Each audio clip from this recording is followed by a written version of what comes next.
मंगलम भगवान वीरो मंगलम गौतमो गणी मंगलम कुंद कुंदार्यो जैन धर्मोस्तु मंगलम सर्वमंगल मांगल्यम सर्व कल्याणकारिकम प्रधानम सर्वधर्मानां जैनम जयतु शासनम कोटिशतं द्वादशैव कोट्यो लक्षान्यशीत्रस्त्रधिकानि चैव पञ्चाशदश्चौचसहस्रसङ्ख्यामेतच्युतं पञ्चपदं नमामि अर्हन्त भाष्यत्तं गणहर देवे हिरण्यं समं प्रणमामि भक्तजुक्तो सुदृढाणमहोदयं शिरसा छैवन्ते सुधवत्ति कांसगो कौतसालोच्यो अंगोवंगपैनीय पाउडिय परियम सुत्तपड़मानी योग पोपगय चूलिया चैव सुत्तत्तय त्विदम्मकाय्यम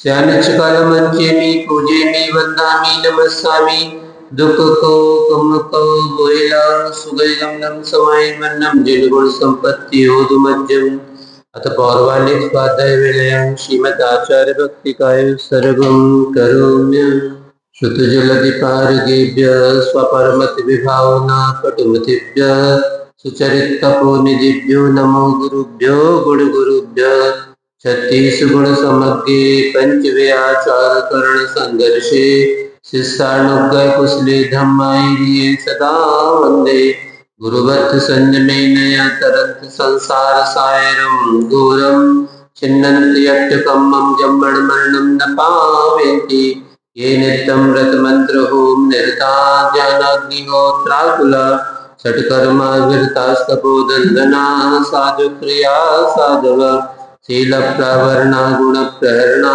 चंद्रार्कते ज्योतिका मोक्षद्वारक पाठन भटा क्रीडन्तु मां साधव गुरुवापान्तनो नित्यं ज्ञानदर्शननायक चारित्रार्णव गंभीरा मोक्षमार्गोपदेशका छैवन्ते आयुर्वत्ति कौसगो कौतसालोच्यो समनाण समदंसण समचरजुत्ताणं पंचव्याचारणं ऐर्याणं आयारादि सुदनानोपदेश्याणं वज्झयाणं तिर्यणगुणपालयाणं सबसावणं स्यानचकलमंचेमि पूजेमि वन्दामि नमस्सामि दुख को कम को गोयलाओ सुगैगमनं समाय मन्नं जिनगुण संपत्ति हो दुमज्जम नमो हरिहन्ताणं नमो सिद्धाणं नमो आयर्याणं नमो उवज्जायाणं नमो लोये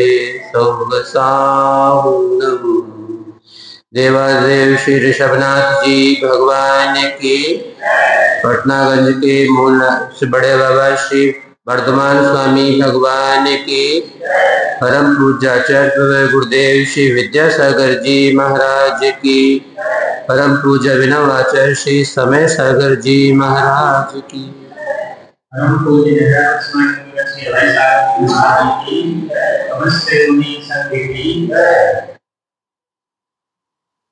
मूकमाटी नामक कृति में आचार्य भगवान ने अपने चिंतन से प्रसूत शब्दों से एक प्रसंग का आख्यान किया है। कुछ लोग इसे पतित से पावन जिसके बनने की अंतरंग भावना होती है, ऐसे जीव के प्रसंग को यह रूपायत रूप में मानना है। किसी जीव ने या किसी व्यक्ति ने इसे संसार से मुक्ति की यात्रा कैसे हो सकती है होती है, उसके रूपक के माध्यम से इस विषय वस्तु को जानने समझने का प्रयास किया। एक व्यक्ति ने ऐसा भी सोच लिया, यह विद्याधर से विद्यासागर और विद्यासागर से आचार्य विद्यासागर बनने की यात्रा है। कहने के लिए, सोचने के लिए कुछ ही किसी भी प्रकार से आप सोच सकते हैं, किंतु मूलतः वह स्वयं कह रही है माटी कि मेरा कल्याण हो यह हमारी अंतरंग भावना है। मगर अकेले अंतरंग की भावना कर लेने मात्र से काम होता नहीं। जैसे मान लो आपको भूख लगी है और अगर ख्याली पुलाव बनाया जाए, ख्याली पुलाव भी होता कोई, पुलाव तो पुलाव होता है, मगर सिर्फ हम बासमती चावल वो भी अमुक ब्रांड का मंगाएंगे और उसको पका करके उसकी पाक क्रिया में काजू, किशमिश, बादाम और जिस प्रकार के मेवे उसमें डाल सकते हो, जो सुगंधित पदार्थ उसमें डालना हो, ऐसा बढ़िया पुलाव बनाएंगे और खाएंगे। तो अकेला भावना कर लेने से पेट की क्षुधा दूर हो जाएगी? नहीं होगी। क्यों नहीं होगी? भावना के बिना काम नहीं हो सकता क्या? बिना भावना के भी काम नहीं होगा और अकेला भावना करने से भी काम नहीं होगा। जैसे कि आगम में बताया गया है कि श्री तत्पाल सूत्र जी का पहला सूत्र है। क्या है सूत्र? सम्यक दर्शन ज्ञान चारित्राणि मोक्ष मार्ग। मोक्ष का मार्ग इस रूप में है। किस रूप में है? सम्यक दर्शन, सम्यक ज्ञान और सम्यक चारित्र। किसी के मन में ऐसा विकल्प आ सकता है कि महाराज हमने तो 6 डाला पड़ी है और उसमें ऐसा कहा जाता है कि मोक्ष महल की प्रथम सीढ़ी कौन सी है? सीढ़ी सम्यक दर्शन। बात कथनचित कहा जाए तो सही है कि वह जब तक हमारी आस्था, विश्वास समीचीन नहीं होगा तब तक हमें उस मोक्ष मार्ग पर आगे बढ़ने की यात्रा हमारी नहीं हो। यह भी बात सही है कि वह जैसे ही सम्यक दर्शन की प्राप्ति आत्मा में होती है, प्राप्ति के लिए कोई बाहर से प्रयास नहीं करना पड़ता। जैसे कि आपको भूख लगी है और भोजन बनाने के लिए मान लो भोजन के साथ साथ सब्जी की भी आवश्यकता होती है, तो आप सब्जी वाले के यहाँ चले जाओ और दुकान पर सभी प्रकार की सब्जी रखी है, देख लो कौन कौन सी सब्जी रखी है। हाँ, बहुत अच्छी सब्जी है, ताजी ताजी है, मुलायम भी है। मगर जब तक आप उन्हें खरीदेंगे नहीं तब तक तो आपका काम नहीं होगा। इसी प्रकार से वह श्रद्धान मजबूत बनाने की आवश्यकता होती है, दृढ़ बनाने की आवश्यकता होती है और एक के साथ एक फ्री मिल जाता है। कहीं कहीं बाजार में कोई वस्तु खरीदने जाएं तो कोई स्कीम भी रहती है, ये अगर इतने पैकेट आप खरीदेंगे तो उसके साथ अमुक वस्तु आपको फ्री में मिल जाएगी। इसी प्रकार से अगर आपकी आस्था मिथ्या से सम्यक हुई तो सम्यक दर्शन आत्मा में ही उद्भूत होता है, उसे कहीं बाहर से दुकान से नहीं लेना है। अन्यथा किसी किराने के वाले कहे चले जाओ या 1 किलो सम्यक दर्शन दे दो, हमें मिल जाएगा। उसे कहीं बाहर से नहीं लाना है, अपने अंतरंग में ही प्रकट करना होता है। रास्ता अभी तक हमारा विपरीत चल रहा था, श्रद्धा हमारी समीचीन नहीं थी, उसे सम्यक बनाने की आवश्यकता होती है। और जैसे ही सम्यक दर्शन हमारा समीचीन होता है, आस्था हमारा दृढ़ बनती है, वैसे ही आत्मा में जो मिथ्या ज्ञान था वह भी चरमरा जाता है और सम्यक दर्शन रूप में सम्यक ज्ञान के साथ में वह सम्यक दर्शन भी प्राप्त होता है। इसलिए एक साथ सम्यक दर्शन सम्यक ज्ञान हो गया, बस अपना काम हो गया। जैसे बच्चा वैसे तो पढ़ने जाना नहीं चाहता। पुराने ज़माने में जब हमने विद्यालय में प्रवेश किया था तो पहली कक्षा उस समय पर ये प्ले नर्सरी और LKG और UKG वगैरह नहीं चलती थी।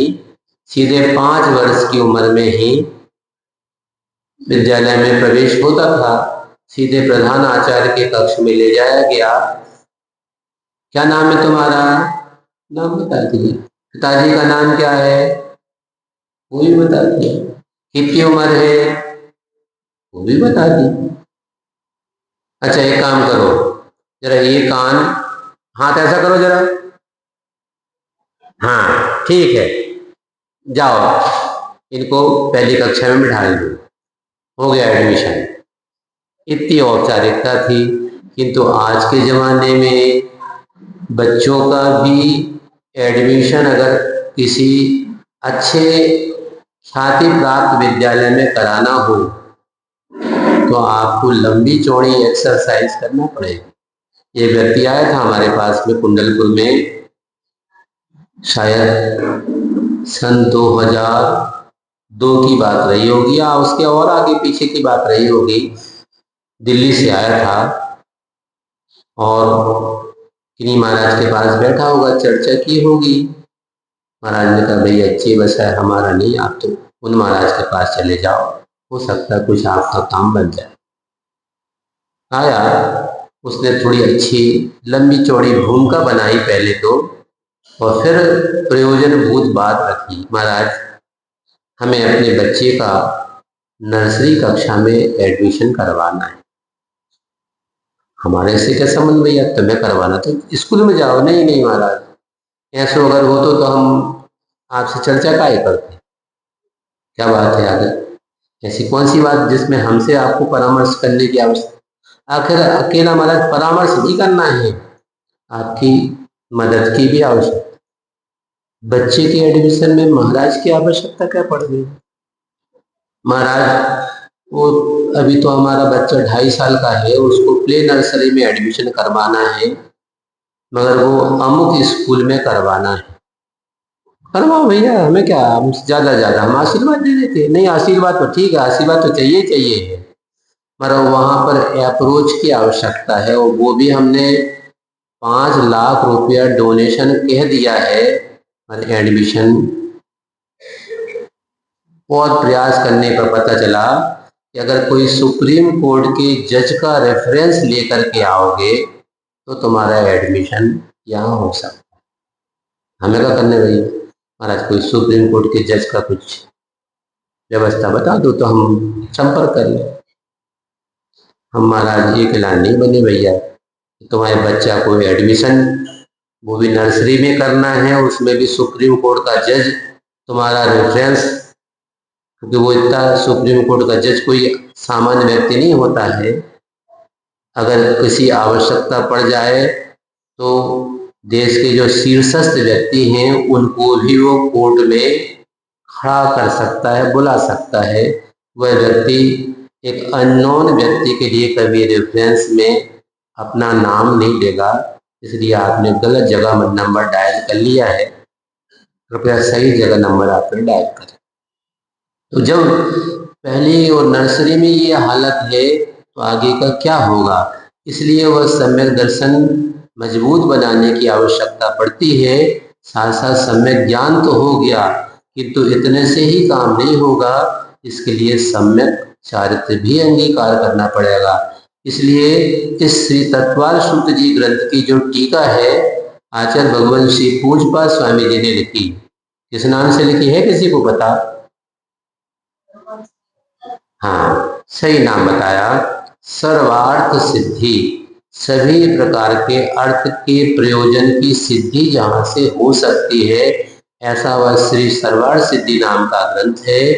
उसकी भूमिका में ही आचार्य पूज्यपाद स्वामी जी ने लिखा है कि अकेला सम्यक दर्शन होने से काम नहीं होगा, अकेला सम्यक ज्ञान हो जाए सो भी काम नहीं होगा। ठीक है महाराज, एक से काम नहीं होता तो एक से एक भला, एक से अपेक्षा 2 भले।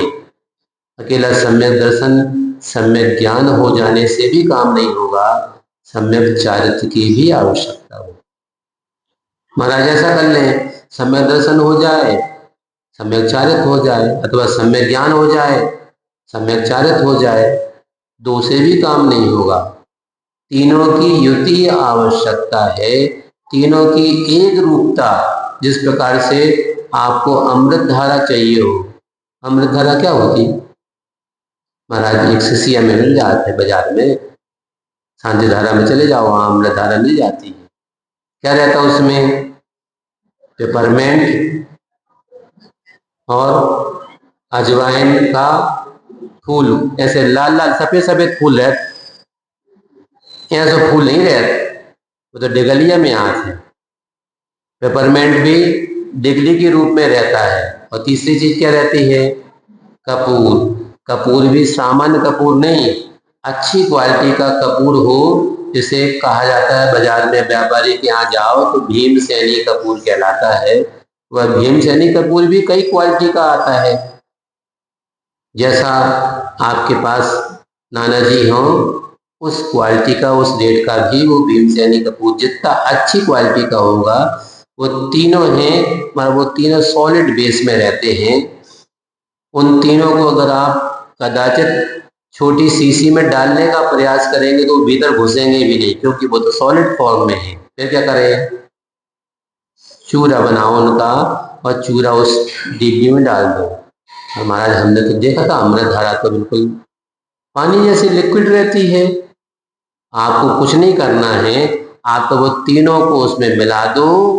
थोड़ी देर के बाद वो अपने आप में, हमारा अस्तित्व अलग, तुम्हारा अस्तित्व अलग, तीसरे का अस्तित्व अलग, ऐसा नहीं रहेंगे, तीनों एक में हो जाएंगे और वह अमृत धारा बन जाएगी। इसी प्रकार से सम्यक दर्शन, सम्यक ज्ञान और सम्यक चारित्र तीनों आवश्यक हैं, तभी आपका मोक्ष मार्ग प्रशस्त होगा।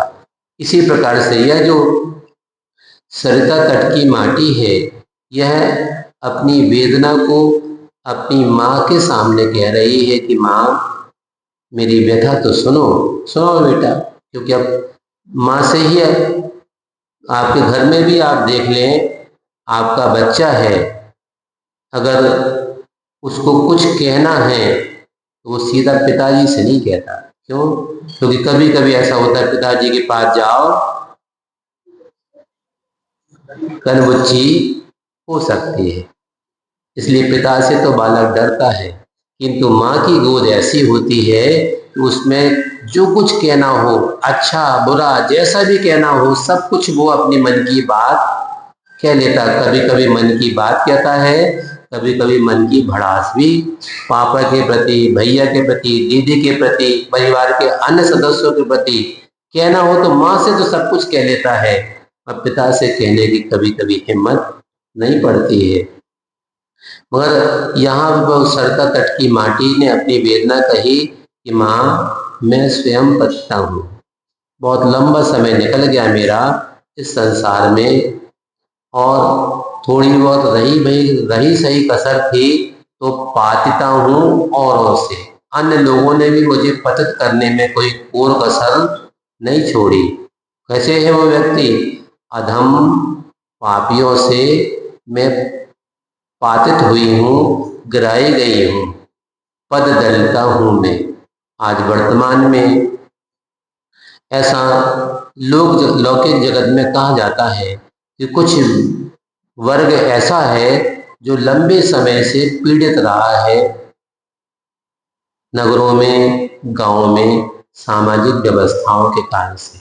कुछ अंश में बात सही भी हो सकती है, कुछ अंशों में बात गलत भी हो सकती है, मगर वो ऐसे व्यक्तियों को पददलित कहा जाता है, उन्हें उत्थान के अवसर ही प्राप्त नहीं हुए।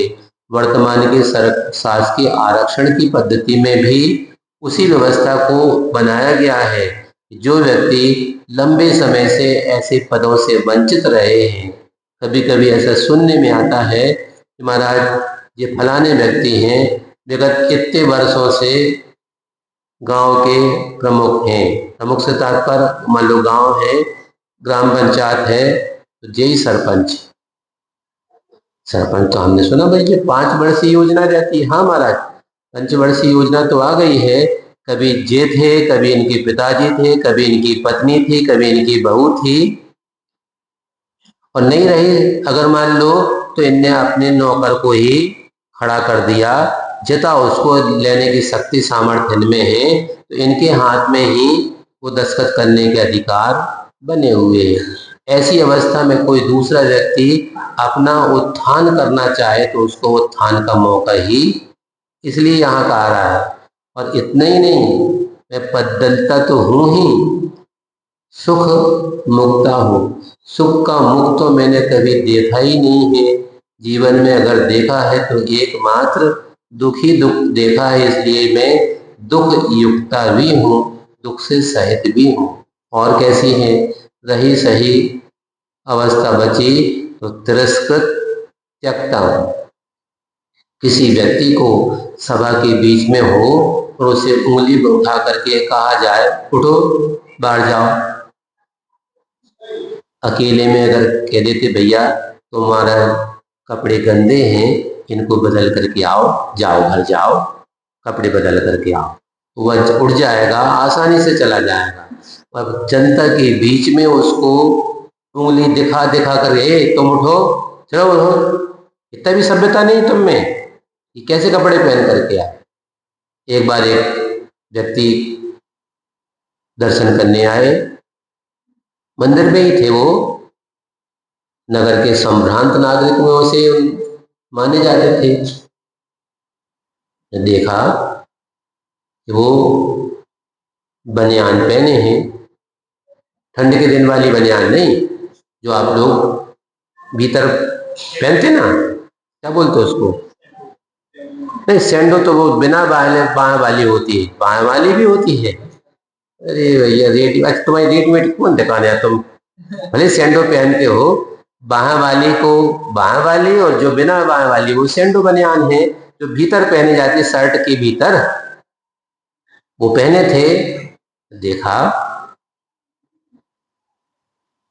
कुछ कहा नहीं हमने, हो सकता है गलती कभी भी किसी से भी हो सकता है, क्योंकि मंदिर में दर्शन करने जाते थे, फिर दोबारा कभी दर्शन लिए उस मंदिर में गए, देखा आज भी वैसे ही है। फिर भी उस दिन गौर नहीं किया, ध्यान नहीं दिया। दोबारा जब पास में आकर के उन्हें नमोस्तु किया, महाराज आशीर्वाद दे दो, उतना आशीर्वाद दिया। हमने कहा एक बात पूछ लिया आपसे, क्या पूछो महाराज। अब उनको लगा महाराज कौन सी चीज हमसे पूछना चाहते हैं। भैया जी, एक दिन होती तो बात अलग है, 2 दिन होती तो बात अलग है। हमने कई बार देखा, गौर किया, आप हमेशा ये बनियान उल्टी क्यों पहनते हो? उल्टी मतलब जो उसमें सिलाई रहती ना, सिलाई हमेशा ऊपर रहती है। उनका उत्तर भी बड़ा गजब था, महाराज वो अगर उसको सीधी करके पहना तो यहाँ गड़ती है, इसलिए हम उल्टी पहनते हैं। संसार में सब प्रकार के जीव होते हैं। अगर मान लो ऐसे व्यक्ति उल्टी शर्ट पहन करके आ जाए, कुर्ता पहन करके जाओ, उससे कहा भैया उठो घर जाओ, बदल करके आओ, सीधी पहन करके आओ, सही अच्छे भाव से कहा जाए तो वो उठ भी सकता है। मगर अगर किसी के बीच में उसकी तौहीन करके अगर कहा जाए, वही बात वो कह रही है, माटी की मैं तिरस्कृत हुई हूँ और त्यक्ता भी हूँ, और इसकी पीड़ा अब व्यक्ता है। मुझे पीड़ा तो बहुत है, पर मैं कहूँ तो किससे कहूँ, कहने का मौका ही नहीं मिलता। आज मौका मिला है, इसलिए अपनी व्यथा अपनी माँ से मैं कह रही हूँ। व्यक्त किसके सम्मत कहूँ? कभी कभी ऐसा होता है कि कोई व्यक्ति दुखी है, पीड़ित है, तो उसकी बात निकल जाए। कभी कभी ऐसा सुना जाता है, देखा जाता है, घर में मान लो किसी का अवसान हो गया तो बहुत से सदस्य, जो अधिकांश सदस्य तो रो लेते हैं, तो उनका दुख हल्का सा हो जाता है। मगर अगर कोई एक व्यक्ति घर का सदस्य ऐसा था जो रोया नहीं, उसको सदमा भीतर ही भीतर बैठा है, तो व्यक्ति प्रयास करवाता है कि भैया ऐसा कोई प्रयास करो कि ये रो ले। एक बार रो ले तो उसका दुख दर्द कम हो जाता है, मगर अगर नहीं किया तो भीतर ही भीतर धड़कती रहती है जैसे अग्नि।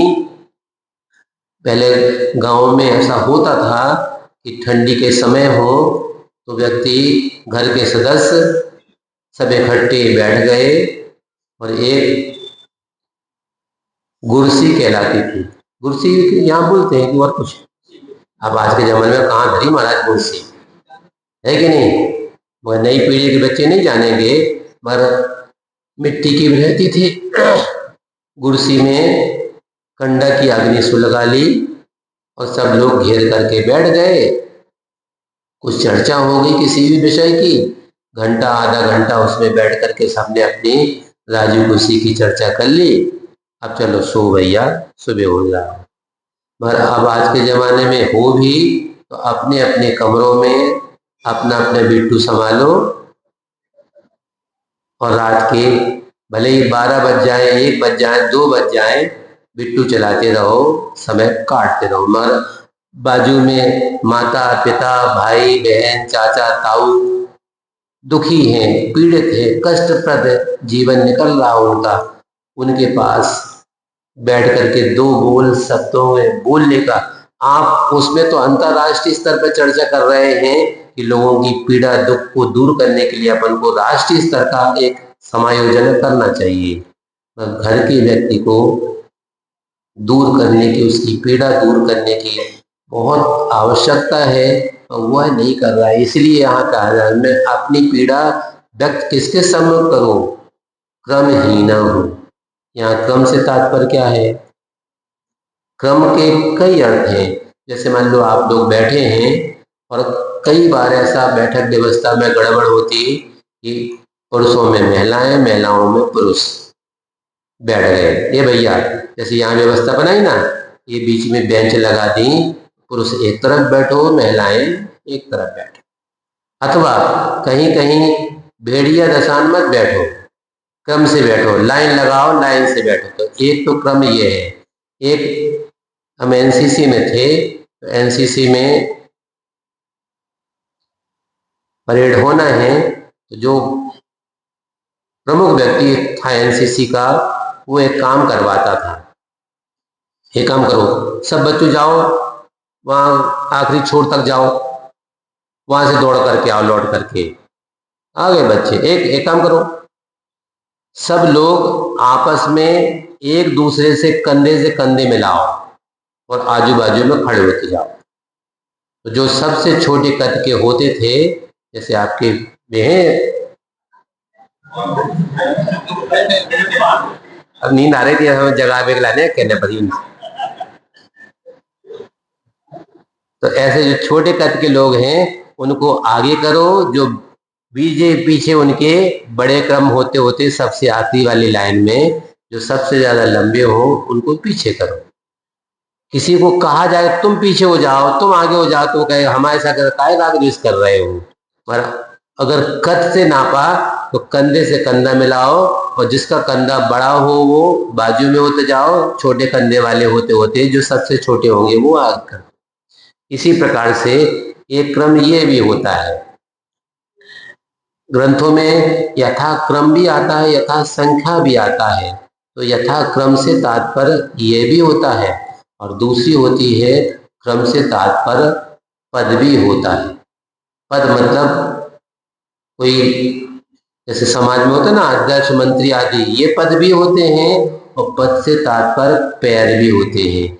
उन पैर के क्रमहीन हो, मेरे पास पैर अगर होते तो मैं इस स्थान से उठ करके दूसरे स्थान तक चले जाते। जैसे त्रस जीव हैं और एक होते हैं स्थावर जीव। स्थावर जीव किसे कहते हैं?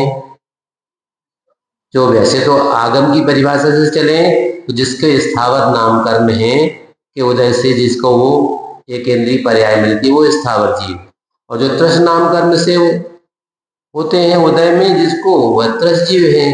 किंतु मोटे रूप से जो एक स्थान पर रहते हैं वह स्थावर, जो एक स्थान से दूसरे स्थान की ओर आ जा सकते हैं वह त्रस। स्थूल परिभाषा की अपेक्षा से कहा जा रहा है। अन्यथा हवा तो एक स्थान से दूसरे स्थान तक बहती। अभी पढ़ लिया अपन ने पृष्ठ पे, पवन मंद मंद सुगंध पवन बह रही है, बहती बहती कुछ कह रही है। तो वो अगर वो परिभाषा लगा जो एक स्थान से दूसरे स्थान पर जाए, नदी है, आप देखते हैं अटल पुल पर खड़े हो जाओ तो इस तरफ देखो तो इस तरफ से चली आ रही है, इस तरफ भी बहती जा रही है, तो वो भी तस्जीह हो जाएगी।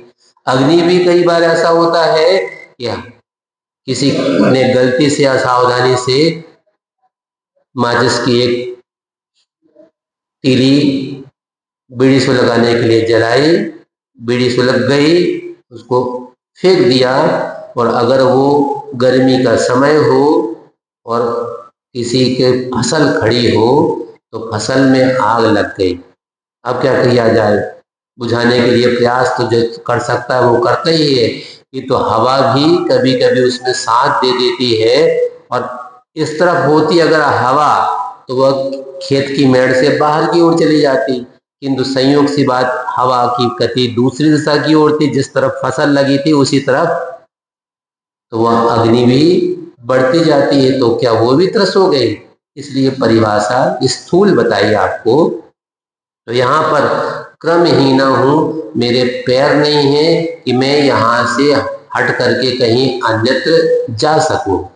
और पराक्रम से रीता, पराक्रम वो है जिसमें प्रयास पुरुषार्थ किया जा सकता है। कि हम जैसे मान लो कोई गांव का जोगा जोगिया, आन गांव का सिद्ध, कई बार ऐसा सुना जाता है, देखा भी जाता है कि गांव में जब तक व्यक्ति था तब तक तो वो सामान्य व्यक्ति था, किंतु गांव छोड़ करके किसी नगर में किसी शहर में चला गया और वहां जाकर के उसने मेहनत मशक्कत की, वह धन्ना सेठों में गिनती होने लगी। इसी प्रकार से यहाँ कहा जा रहा है पराक्रम से, क्योंकि मैं करती कैसे पराक्रम, पराक्रम करने के लिए भी योग्य वातावरण चाहिए है, मेरे पास वह भी नहीं था। और विपरीता है इसकी भाग्य रेखा।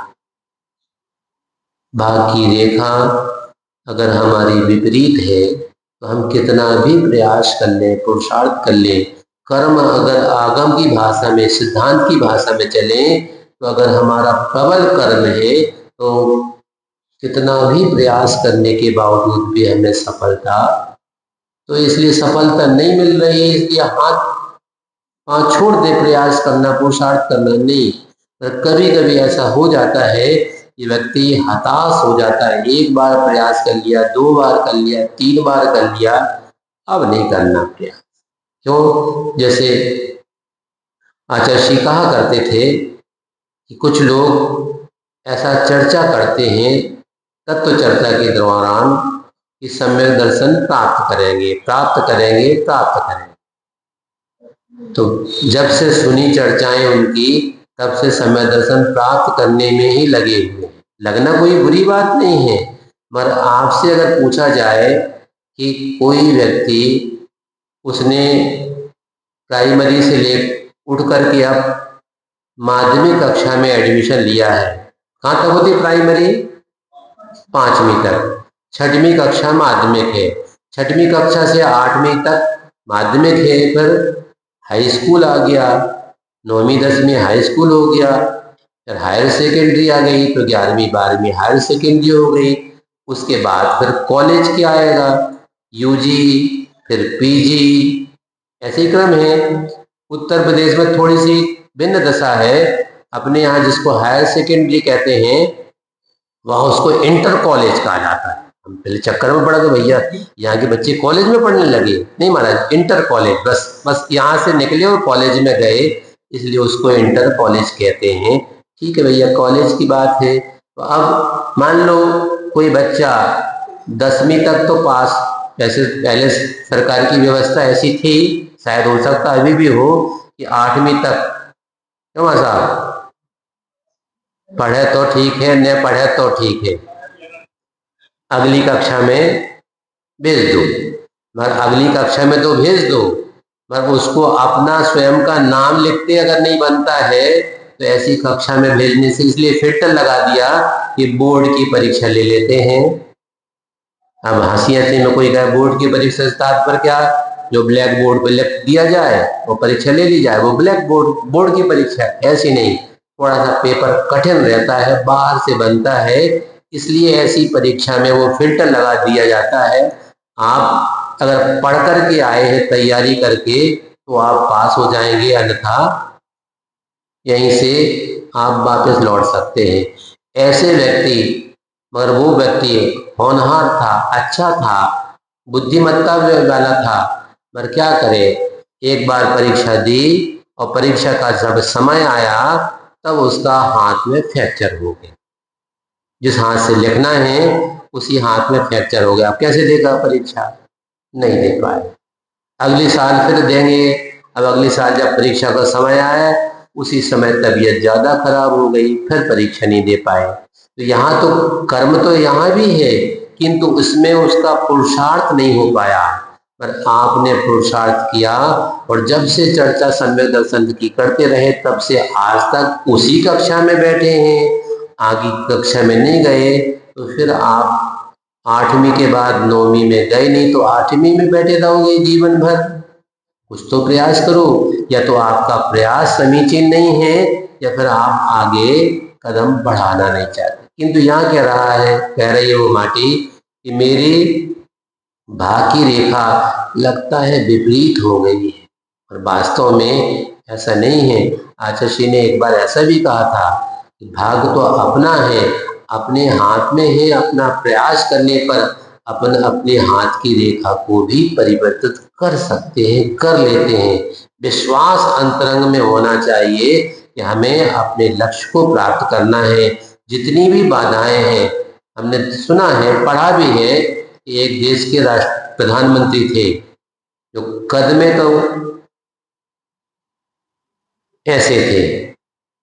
बता सकता कौन थे ऐसे व्यक्ति? हाँ, लाल बहादुर शास्त्री। वह जब विद्यालय पढ़ना चाहते थे, संयोग की बात है कि विद्यालय जहाँ तक उनको पढ़ना था वहाँ तक अपने गांव में पढ़े। अब और अगली कक्षा में जाना है, उतर जाओ। ठीक है, जैसे मान लो यहाँ रैली पटनागंज में बच्चा रहता हो, और रैली आना है पढ़ने के लिए, और अटल सेतु है नहीं, और पुल पे है पानी। कल देखा था हमने, कल पानी कम था, परसों पुल के नीचे था, कल ऊपर था, आज और ज्यादा पानी था। तो पानी गिरा नहीं, इसमें पानी कहाँ से आ गया? नहीं महाराज, पीछे कहूँ पानी गिरो हुई है, तो को पानी ते पे प्रभाव दिखा रहा। अब ऐसा पुल पर पानी हो, और अगर मान लो पुल ही ना हो, तो फिर क्या होगा? पढ़ने तो जाना है, फिर क्या करें? तो नदी में कूदो, बस्ता अपनी मूड़ पर बांधो, और नदी पार करके। ऐसा उन व्यक्तित्व ने नदी को पार किया और पढ़ने का प्रयास किया, पुरुषार्थ किया। तो अगर हार मान जाते कि अब हमारे गांव में तो पुल है नहीं, यहाँ इसे अब हमें नहीं पढ़ने, तो आपका प्रयास समीचीन नहीं, पुरुषार्थ नहीं किया आपने। इसी प्रकार से आपकी भाग की रेखा आपने सोच लिया कि विपरीत है, मगर वो विपरीत नहीं है। हम उसको भी बदलने का प्रयास। यातनाएं, पीड़ाएं, ये एक आध यातना हो रही होती, एक आध पीड़ा हो रही होती तो बात अलग है। या तो पीड़ाओं और यातनाओं के ढेर लगे हुए हैं हमारे जीवन में। कितनी तरह की वेदनाएं, ये भी है। किसी की मन की वेदना है, किसी की शरीर की वेदना है, किसी को तन की वेदना है, किसी को धन की वेदना है। आचार्य ने एक काव्य लिखा है, उसमें एक प्रसंग में लिखा कि कोई व्यक्ति जिनेन्द्र प्रभु के जिन मंदिर में गया है, और आंसू टप टप टप हो रहे हैं, बड़ी हाथ से जोड़ करके भगवान के चरणों में खड़ा। भगवान न किसी के ऊपर राजी होते हैं, न किसी के ऊपर नाराज होते हैं, पर फिर भी मानो आपको कथन में समझाने के लिए, जैसे हमने कल कहा था ना, हमने भगवान से पूछ ली। भगवान हमसे नहीं पूछते ना, हम भगवान को ही उत्तर देते हैं। मान लो फिर भी आपको समझाने के लिए हम कह रहे हैं। भगवान ने पूछा, भक्त क्या बात है, क्यों रो रहे हो? भगवान क्या करें, वेदना है, बहुत पीड़ा है, मन में इतनी तकलीफ है, क्या बात है? भगवान तो वैसे 3 लोक के नाथ हैं, त्रिकालवर्ती, सब पदार्थों के प्रयासों को, पुरुषार्थों को, अच्छा बुरा सब कुछ जानते हैं। और जानना अलग चीज है, और उसको अभिव्यक्त करना अलग बात है। भगवान ने पूछ लिया, भक्त क्या बात है, क्या कोई तकलीफ? हाँ भगवान, तकलीफ तो है, तब तो आपके चरणों में आए हैं। हाँ भैया, जब कष्ट होता है तभी भगवान ख्याल आते हैं, जब तुम्हारा सुखमय जीवन चल रहा था वो समय तो भगवान भगवान मंदिर चलो, अरे भैया टेम कहाँ धरो, पहले एक दुकान आती अब दो दो दुकान हो गई, अब ये दुकान पर जाए कि वो दुकान पर जाए, भगवान के पास अब बाद में चले जाए, कभी चले जाओ बाद में, पर तो दुकान खुल जाएगी, अब खुल जाएगी तो खुल जाएगी, भगवान के पास एक दिन ले गए तो कुछ बिगाड़ थोड़ी जी, मगर एक दिन दुकान पे नहीं बैठो तो बिगड़ जाए कछु का, दुकान तो खोलनी पड़े, चलानी पड़ेगी। तो भगवान ने पूछ लिया क्या कष्ट भक्त, भगवान क्या बताऊं आपको, बिना बताओ कैसे काम चलेगा, बताना तो पड़ेगा। अच्छा हम ही पूछ लेते क्या तुम्हारा कोई विवाह नहीं हुआ क्या, क्योंकि आज के ज़माने में भी ये भी एक बड़ी समस्या है, गांव में कोई बेटी को देना ही नहीं चाहता, सबको चाहिए बड़े बड़े नगर बड़े बड़े शहर, तो छोटे छोटे गांव में कौन विवाह करेगा, तो क्या तुम्हारा विवाह नहीं हुआ, नहीं भगवान विवाह तो हो गया। अच्छा तो क्या कलमुही आई क्या कोई, नहीं भगवान इतनी खूबसूरत पत्नी है, तो क्या तुम्हारी आज्ञाकारिणी नहीं है क्या, नहीं भगवान हमारी तो आंख से आंख भी नहीं मिलाती है बात, तो बहुत दूर की बात, हमें कहने की आवश्यकता नहीं पड़ती, बिल्कुल हर काम हमारे हाथ पर रख देती है, तो और का कष्ट रह गया भैया तुम्हें। अच्छा तो क्या तुम्हारा विवाह तो हो गया, संतान नहीं होगी, अरे भगवान क्या कह रहे हैं आप, दो दो, कहीं कहीं ऐसा होता है कि मोड़ा है तो मोड़ी नहीं है, मोड़ी है तो मोड़ा नहीं है, मगर प्रभु आपकी आशीर्वाद से एक बच्चा भी है एक बच्ची भी है, तो क्या दुकान नहीं है क्या तुम्हारे पास, और भगवान क्या कह रहे हैं मेन मार्केट में, कौन सी कमी रह गई भैया तुम्हारे पास में, दुकान भी अच्छी है पत्नी भी है संतान भी है, और आज के जमाने में क्या चाहिए, नॉन तेल लकड़ी यही तो सब चाहिए पड़ता है।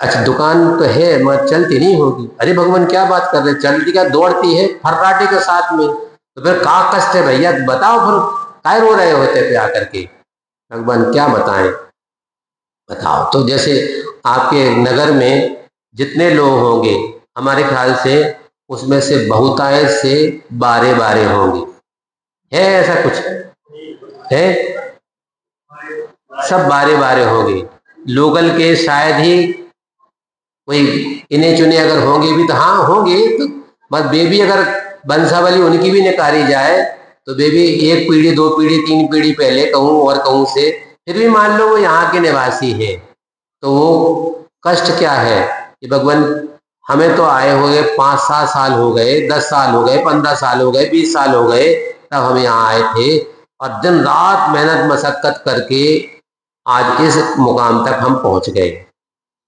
कष्ट क्या है तुम जी बताओ, सीधी सीधी बात घुमा फिरा करने बताओ, मैं वही तो बता रहा हूँ कष्ट की बात, हमारा पड़ोसी है बिल्कुल मकान से मकान लगा है, और हमारे तो टपरिया से आप लोग भजन में बोलते ना, मुनि भर आज मेरी महलों में आए, कुटिया में आए, अच्छा कुटिया है, जैसे सबरी कह रहे थे ना आएंगे आएंगे राम आएंगे, विश्वास है आज नहीं तो कल आएंगे, कभी न कभी तो राम आएंगे, इसी प्रकार से भगवान आज मेरी कुटिया में पधार गए, मैं तो धन्य भाग हो गया। तो भगवान भैया तुम्हें कष्ट क्या है ये तो बताओ, पड़ोसी से लड़ाई झगड़ा चल रहा है, नहीं भगवान लड़ाई तो कुछ बात नहीं है, तो कष्ट क्या है वही तो बता रहा हूँ भगवान, तना ध्यान तो रखो, हाँ ध्यान तो है, हम तो तब तो इतने मंदिर में बैठे हैं, कष्ट तो तुम्हें है, तुम रो रहे हो, वही बता रहा हूँ भगवान, कष्ट ये है कि हमारा पड़ोसी अभी 2 साल पहले ही यहाँ आया है, और छोटी सी परचून की दुकान है उसकी, हमारी तो थोक के कराने की दुकान है, और उसकी तो छोटी सी दुकान में, और पता नहीं क्या हो गया भगवान, देखते देखते हमाओ तो कुटिया रह गई, उसने महल 3 मंजिल 4 मंजिल की अटारी टांग गई, सबसे बड़ो कष्ट जो है, तो हम अपने दुख से दुखी नहीं हैं, दूसरे के सुख के ज्यादा हम दुखी हैं, इसलिए ये समस्या है, इसी प्रकार से यातनाएं पीड़ाएं वेदनाएं एक हो तो बताएं हम भगवान, कितनी पीड़ा हमारे जीवन में है, क्या क्या बताएं कितनी, और आगे कब तक, अगर आपसे कह दिया जाए आप निश्चिंत रहो, बस 2 दिन की और बात, 2 दिन के बाद जैसे हमने सुना था आचार्य भगवान के मुख से, सोनागिर में प्रवास चल रहा था, और वहां पर आचार्य भगवान ने प्रवचन में एक बात कही कि एक व्यक्ति जो पीड़ित था, दुखी था, कौन से दुखी था? और किसी से नहीं था, अपनी सगी मताई से दुखी। ऐसा भी हो सकता है। हाँ, कारण क्या था, क्यों दुखी था?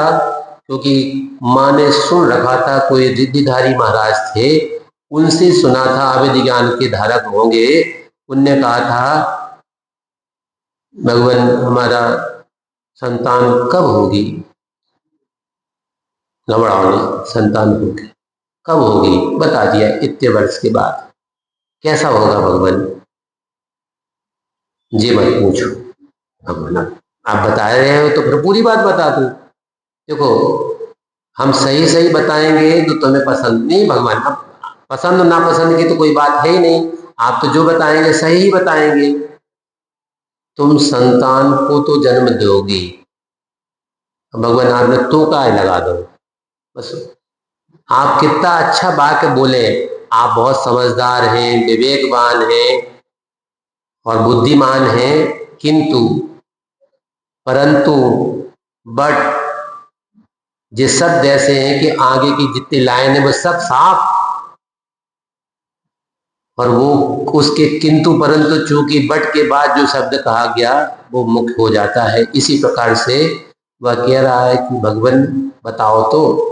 हाँ, वही बता रहा हूँ कि आपका बेटा जो होगा वह जैसे ही कोई मुनिराज को देखेगा अपने जीवन में, और वो घर में से नहीं रहेगा, घर से बाहर चला चलो जाए, घर के बाद कहाँ जाए? तो घर से दुकान तक चलो जाए। हाँ, जिन दीक्षा को ले लेना,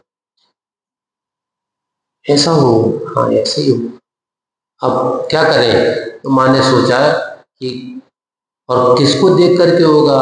और कोई नहीं, आपके गृहस्थ जीवन के जो पति देव हैं वो ही दीक्षा ले लेंगे, और जैसे ही ये बालक आपका उनका मुख देखेगा और वो घर में नहीं रहेगा, उनके साथ ही हो जाएगा।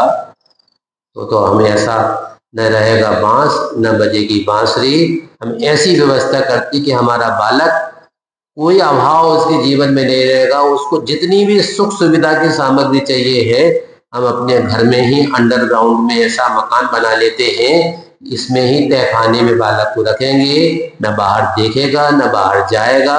तो कैसे बाहर जा करके? प्रयास कर लिया, सब कुछ हो गया, और चातुर्मास का समय था, या वैसे ही रहा हो, मुनिराज आ गए, और संयोग की बात है कि जहाँ उनका आवास रहा होगा उसके पास में ही कोई जैन मंदिर रहा होगा, धर्मशाला रही होगी, वहां पर वो, और प्रातः काल जैसे सब मुनिराज 24 तीर्थंकर भगवान का स्तवन पढ़ते हैं, ऐसा ही कोई भगवान की स्तुति गान कर रहे होंगे। और उस बालक ने सुना, बड़ी अच्छी आवाज है, क्या कौन गा रहा होगा? अब धीरे धीरे उसका मन आकर्षित होता गया, देखना तो चाहिए मगर जाए कैसे? जो दरवाजों बंद, वो दरवाजों बंद, वो दरवाजों बंद, सब में मान लो अलीगढ़ के ताला चढ़े हैं, अब क्या करें? पर जहाँ चाय है वहां राह निकलती है, कैसे जाए बाहर? ताले तो सब बंद है। मगर उसने सोचा एक काम करते, मम्मी की साड़ी तो रखी है, एक साड़ी मर जाए तो नीचे तक नहीं जाएगी, फिर क्या करें? एक साड़ी वो दूसरी साड़ी को छुट्टा बांधो, दो, अब दो से भी नहीं बंधा हो, तीन, चार, चार साड़ी बांधी, और साड़ी को ऊपर बांध दिया, और उस साड़ी के सहारे से नीचे आ गया। जो ही मुनिराज के दर्शन किया, स्तुति गान किया, और मुनि के वचन अन्यथा होते नहीं हैं, इसलिए उसको जैनेश्वरी दीक्षा। तो आचार्य भगवान कह रहे थे 3 दिन शेष हैं, बस अब कभी भी वो घटना होने वाली है, और 3 दिन के बाद वो सही हो गया और उसने अपना कल्याण कर लिया। इसी प्रकार से ये पूछ रही है कि मुझे कितनी वेदनाएं हैं जो मुझे सहन करना पड़ेगी? अभी तक तो सहन करते आई, मगर ये तो बता दो भगवान, कब तक ये सहन करना पड़ेगी? इनकी छोर है या नहीं? क्योंकि हमें पता चल जाए कि आपकी बीमारी इतने दिन में ठीक होगी, तो हम उसको निश्चिंत हो जाएंगे कि इतने दिन के बाद तो ठीक हो जाएगी, मगर लग रहा है कि हमारा तो इतना जीवन व्यतीत हो गया, आज तक हमारे ये कष्ट दूर नहीं हुए, तो इनकी कोई छोर है या नहीं है कि हमें जीवन पर्यंत तक यह कष्ट वेदना भोगनी ही पड़ेगी।